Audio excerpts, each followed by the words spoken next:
ಸ್ನೇಹಿತರೆ, ಮನುಕುಲದ ರಕ್ಷಣೆಗಾಗಿ ಗೋಹತ್ಯೆ ನಿಲ್ಲಬೇಕಾಗಿದೆ.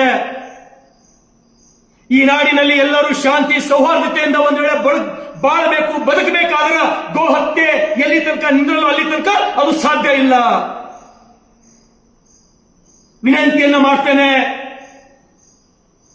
ಮುಸ್ಲಿಮಿನ ಸ್ನೇಹಿತರೆ, ನಿಮಗೆ ವಿನಂತಿಯನ್ನ ಮಾಡ್ತೇನೆ, ಆಗ್ರಹವನ್ನು ಮಾಡ್ತೇನೆ.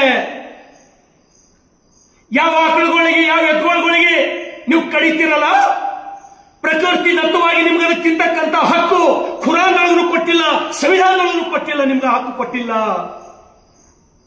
ಪ್ರಕೃತಿ ದತ್ತವಾಗಿ ದನಗಳಿಗೆ ಎತ್ತುಗಳಿಗೆ ತಿಂತಕ್ಕಂತ ಅಧಿಕಾರ ಅದು ಯಾರಿಗರೇ ಇದ್ದರೆ ಹುಲಿ ಸಿಂಹ ಚಿರತೆಗಳಿಗೆ ಮಾತ್ರ.